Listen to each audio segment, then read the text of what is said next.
एक छोटे से गांव में नदीम नाम का एक गरीब आदमी रहता था। उसके पास मिट्टी का एक घर और ब्रूनो नाम का एक वफादार कुत्ता था। हर सुबह वह अपनी थकी हुई टांगों के साथ जंगल की ओर निकल जाता। घंटों पेड़ों की टहनियां काटता, उन्हें गठरी में बांधता और बाजार में मामूली दामों में बेचकर वह मुश्किल से एक वक्त की रोटी और थोड़े से खजूर खरीद पाता। नदीम की पत्नी शाइस्ता खूबसूरत तो थी, पर उसकी जबान तलवार जैसी तेज। वह गरीबी से तंग आ चुकी थी और वह अपने पति को एक नाकारा बदकिस्मत आदमी समझती थी। वह हर वक्त ताने देती, उसे नीचा दिखाती। एक शाम बहुत तेज बारिश हो रही थी। नदीम भीगा हुआ, थका हारा, हाथों में लकड़ियों का गट्ठर लेकर घर पहुंचा। मगर घर के दरवाजे पर जो मंजर था, उसने उसका दिल चीर दिया। शाइस्ता आंखों में अंगार लिए तमतमाती आवाज में चीखी, निकल जाओ मेरे घर से, मनहूस आदमी, अब मुझे तुम्हारी कोई जरूरत नहीं। नदीम सन्न रह गया। हल्की सी कांपती आवाज में बोला, शाइस्ता, क्या तुम होश में हो? मैं जाऊंगा कहां? मेरा ठिकाना ही क्या है? शाइस्ता चीखी, जहां मन करे जाओ, अपने कुत्ते ब्रूनो के साथ रहो, वह तुमसे ज्यादा काम का है। ये सुनकर नदीम की आंखें नम हो गईं। उसने अपना बोझ, लकड़ियों का नहीं दिल का, उठाया और चुपचाप चल पड़ा। ब्रूनो उसके पीछे चुपचाप चल रहा था, जैसे वह समझ रहा हो कि उसके मालिक का दिल आज बुरी तरह टूट चुका है। गांव के आखिरी छोर पर पहुंचे तो नदीम एक पुराने बेरी के पेड़ के नीचे बैठ गया। उसकी आंखें आसमान की तरफ उठीं। या खुदा, मेरे पास इस वफादार कुत्ते के अलावा कुछ भी नहीं बचा, तू ही मेरा सहारा है। बस वहीं से एक ऐसी कहानी की शुरुआत हुई जिसकी तसव्वुर न कभी शाइस्ता ने किया था, न नदीम ने। रात ढलती गई। नदीम पेड़ के नीचे बैठा रहा और ब्रूनो उसकी गोद में सिर रखकर उसे दिलासा देता रहा। जब अंधेरा और ठंड बढ़ने लगी तो नदीम उठकर जंगल की उस दिशा में चल दिया जहां कोई इंसान नहीं रहता था। चलते चलते उन्हें एक पुरानी खंडहर कुटिया दिखी। नदीम ने भीतर जाकर कुछ सूखी लकड़ियां बिटौरी और आग जलाई ताकि बदन की सर्दी कम हो सके, और फिर मिट्टी के फर्श पर ब्रूनो के साथ लेटते हुए बोला, गरीबी मुझे क्या मिटाएगी ब्रूनो, जब तुम मेरे साथ हो। तुम 1000 आदमियों से ज्यादा सच्चे हो। रात आधी हो चुकी थी। अचानक ब्रूनो गुर्राने लगा। उसकी आंखें कुटिया के एक अंधेरे कोने पर टिकी थीं। नदीम घबरा गया। क्या हुआ ब्रूनो? कोई जंगली जानवर है क्या? ब्रूनो उस मिट्टी की फर्श को अपने पंजों से खोदने लगा। नदीम ने जलती हुई मशाल उठाई और उस कोने में रोशनी डाली। वहां की जमीन ढंसी हुई थी, मानो सालों पहले किसी ने कुछ दबाकर छुपाया हो। दोनों ने मिलकर खोदना शुरू किया। कुछ ही देर में उनके हाथ किसी कड़ी लकड़ी जैसी चीज से टकराए। या अल्लाह! नदीम के होंठ कांपे। ये तो किसी संदूक का ढक्कन लगता है। कुछ और मिट्टी हटाने पर एक पुराना लोहे की पट्टियों से बंधा हुआ संदूक नजर आया। इतना पुराना कि किनारों पर काई और मिट्टी जम चुकी थी। कांपते हाथों से नदीम ने उसका जंग लगा ताला तोड़ने की कोशिश की। पहले ताला नहीं हिला, पर जब उसने पत्थर से जोरदार वार किया तो ताला टूट गया। नदीम ने संदूक का ढक्कन उठाया और अगले ही पल उसकी आंखें चमक उठीं। संदूक सोने के सिक्कों, कीमती अशर्फियों, भारी हारों और पुराने जमाने के बेशकीमती गहनों से भरा हुआ था। उसके होंठ कांप गए। क्या यह सपना है या खुदा ने मेरी पुकार सुन ली? वह घुटनों के बल बैठ गया, आंखों में आंसू भर आए। उसी रात से किस्मत का रुख बदल गया। नदीम, जो कुछ नहीं था, अब इतना आमिर बन चुका था कि दुनिया उसे सलाम करे। अगली सुबह सूरज की पहली किरणों के साथ ही नदीम जाग उठा। रात भर की बेचैनी अभी भी उसकी आंखों में बाकी थी। उसने उस चमचमाते खजाने को ध्यान से देखा, फिर गहरी सांस लेकर बोला, इस दौलत को जितना छिपा कर रखूं उतना बेहतर है। दुनिया की नजरें नफरत भी लाती हैं और लूट भी। उसने संदूक को वैसा ही बंद किया, मिट्टी से ढक दिया और बस थोड़े से दिरहम अपनी जेब में रखकर बाजार की ओर निकल पड़ा। गांव का छोटा सा बाजार आज पहले से कहीं ज्यादा रौनकदार लग रहा था। ठेले वालों की आवाजें, मसालों की खुशबू और लोगों की चहल पहल। नदीम ने अपने और ब्रूनो के लिए रोटी, दूध, कुछ सूखे मेवे और थोड़ा राशन खरीदा। फिर उसने ऐसे वापस लौटने का रास्ता चुना कि किसी की नजर उस पर न पड़े। रात दर रात नदीम खजाने से जितना जरूरत हो उतना सोना निकालता।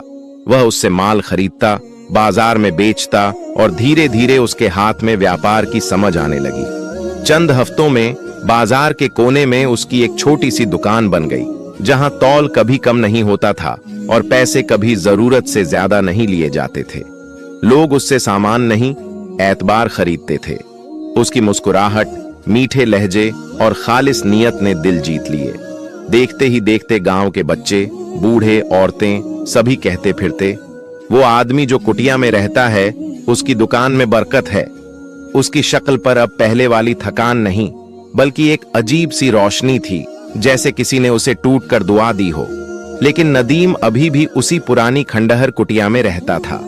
रात होने पर वह ब्रूनो के साथ बैठकर मुस्कुराता और कहता, मेरे दोस्त, किसी को यह पता नहीं कि गांव का सबसे अमीर आदमी मिट्टी की कुटिया में एक कुत्ते के साथ रोटी बांटकर खाता है। दौलत अगर दिल में उतर जाए तो आदमी बेकदर हो जाता है, और मैं ऐसा नहीं बनूंगा। दिन बीतते गए। ईमानदारी ने नदीम को ऊपर उठाया और बरकत ने उसके घर की दहलीज पहचान ली। कुछ लोग उसकी तारीफ करते, कुछ जलते, मगर सब उसकी तरक्की पर हैरान थे।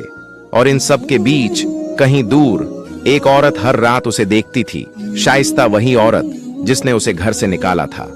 अब ताल्लुकात टूट चुके थे, तलाक उसके हाथ में था और पछतावा उसकी आंखों में जलता अंगारा बन चुका था। वह औरतों से पूछती, क्या ये वही नदीम है जो लकड़ियां बेचता था? और जवाब मिलता, हाँ, हालात बदलने वाले खुदा को सलाम, अब वह ताजगी से भरा ईमानदार व्यापारी है। शाइस्ता के दिल में हर रात एक सन्नाटा उतरता, काश मैंने उसे पहचाना होता। एक रात जब नदीम दुआएं पढ़ चुका था और पुरानी किताब के पन्नों में खोया हुआ था, अचानक दरवाजे पर दस्तक हुई। ब्रूनो फौरन सतर्क हो गया। नदीम ने दरवाजा खोला।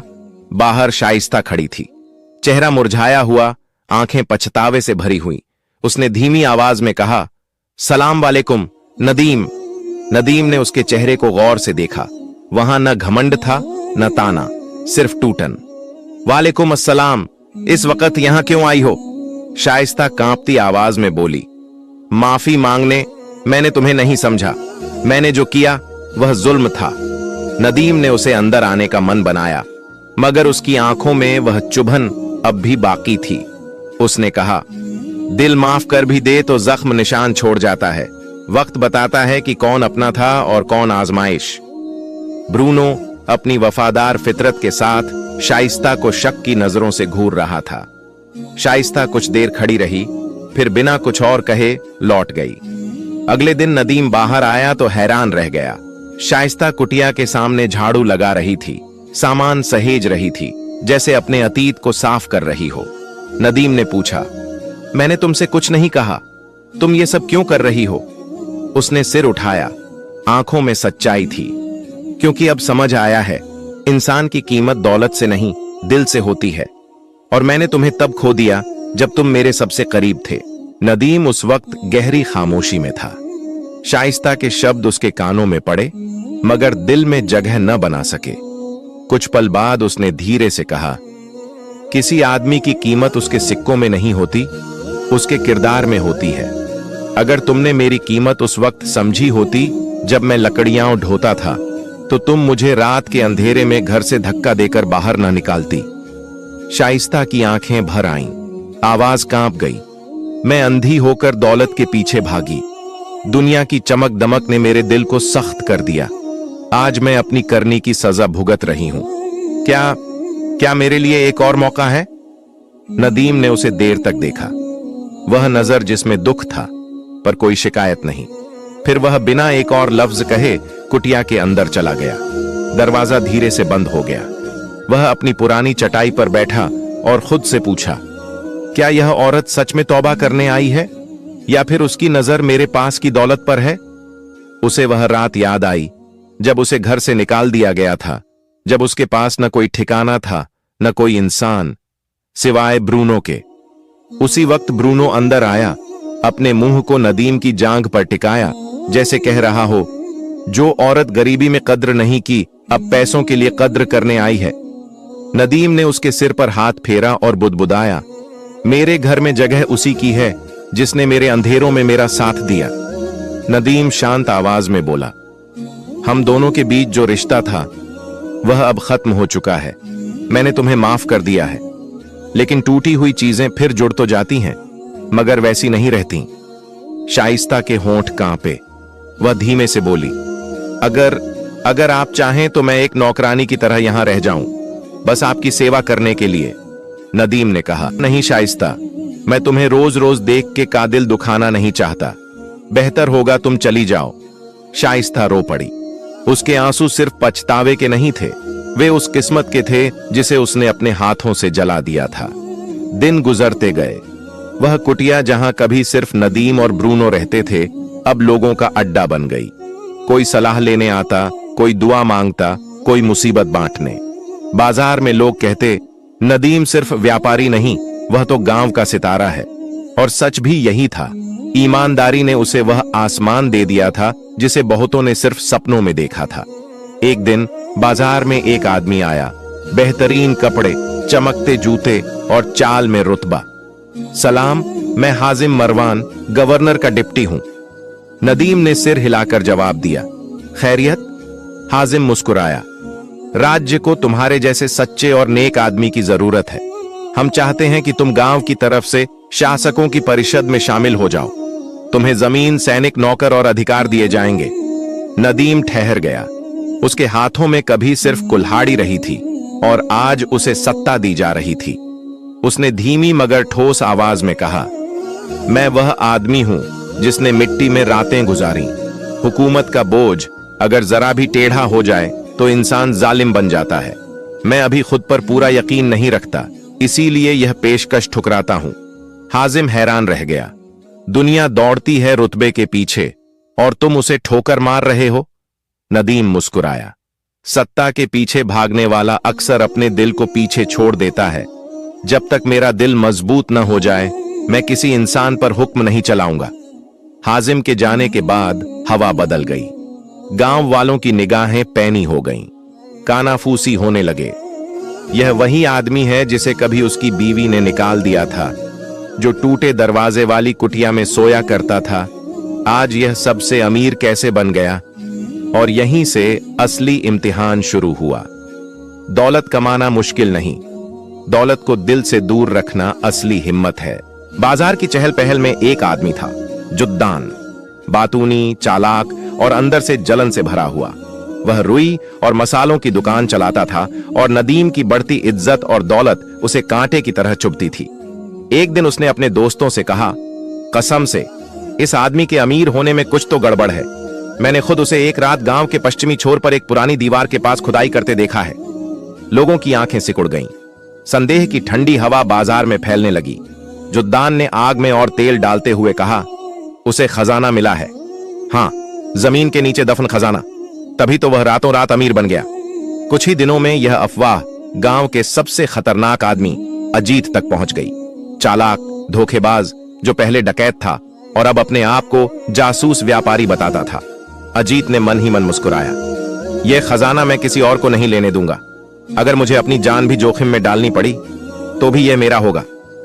एक शांत काली रात में अजीत चोरी चुपके नदीम की कुटिया के पास पहुंचा। वह झाड़ियों में छिपकर कुटिया के अंदर झांकने लगा। अंदर नदीम चटाई पर बैठा हुआ था, ब्रूनो को मांस खिला रहा था और उससे ऐसे बातें कर रहा था जैसे वह उसका सबसे पुराना दोस्त हो। अजीत ने दांत भींचते हुए कहा, ऐसा आदमी तो दिमाग से कमाता नहीं, नसीब से ही कुछ बड़ा हाथ लगा है। मैं इस खजाने को ढूंढ कर रहूंगा, चाहे अपने नाखूनों से जमीन खोदनी पड़े। अगले दिन अजीत ने अपने आदमियों को व्यापार का बहाना बनाकर नदीम के करीब भेजा। वह लोग सब देखते, सब सुनते, मगर नदीम की सादगी और मुस्कुराहट उन्हें कोई राज नहीं बताती। नदीम उनकी सोच से कहीं ज्यादा समझदार था। संदेह बढ़ा तो अजीत ने नई चाल चली। उसने कासिम नाम के आदमी को नदीम के पास दोस्ती का नाटक करके भेजा। कासिम ने दावा किया कि वह एक बड़ा निवेशक है और नया बाजार बनाना चाहता है। नदीम की शोहरत और ईमानदारी की तारीफें करते हुए उसने कहा, हम सोचते हैं कि तुम भी इस प्रोजेक्ट में हमारे बराबर के हिस्सेदार बनो। कुएं के पास की जमीन खरीदकर हम एक बड़ा बाजार बनाएंगे। कुटिया के बाहर नीम के पेड़ की छाया में वह बैठा बोल रहा था और सामने ब्रूनो कासिम को शक भरी आंखों से देख रहा था। नदीम ने भौहें उठाईं। तुम्हारा असली साथी कौन है? और मेरे पास आने का असल इरादा क्या है? कासिम ने जल्दी जल्दी कहा, मैं सच्चा हूं और यह साझेदारी सबके सामने लिखी जाएगी। लेकिन नदीम वह आदमी नहीं था जो चमकती बोलती बातों पर यकीन कर ले। उसने शांत लहजे में कहा, अगर तुम सच्चे हो तो छाया में क्यों आए? चलो रोशनी में बैठते हैं, मस्जिद में, लोगों के सामने, गवाहों के साथ। वहीं हम लिखावट करेंगे। कासिम का चेहरा सफेद पड़ गया। वह कांपती आवाज में बोला, क्या तुम मुझ पर भरोसा नहीं करते? नदीम ने हल्की मुस्कान दी, मैं अल्लाह पर भरोसा करता हूं और तुम रोशनी की तरह हो। दूर से अच्छे लगते हो, पास आने पर असलियत पता चलती है। उसने ताली बजाई। ब्रूनो तुरंत आकर उसके बगल में बैठ गया और कासिम को ऐसी नजरों से देखा जैसे वह कह रहा हो, यहां चालें नहीं चलेंगी। फिर नदीम बोला, और सुन लो, तुम जिस खजाने के पीछे भाग रहे हो वह जमीन के नीचे नहीं छिपा, वह सब्र, मेहनत और याद में छिपा है। कासिम पत्थर की तरह ठगा खड़ा रह गया। फिर वह भागकर अजीत के पास पहुंचा और सब कुछ बता दिया।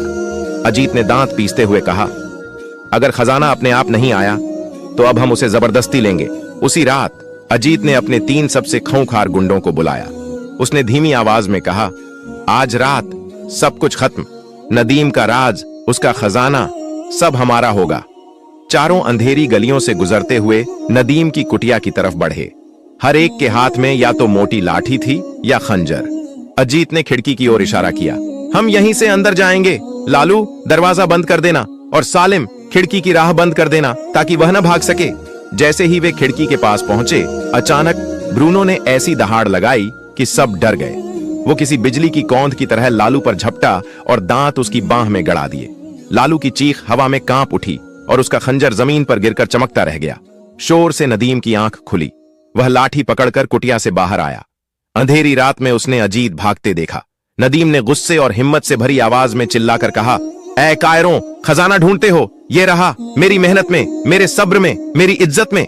ब्रूनो दूर अंधेरे में दौड़ता रहा। उसकी भौंक गांव भर में गूंज उठी। लोग दौड़कर बाहर आए और सारी दास्तान उनकी आंखों के सामने खुल गई।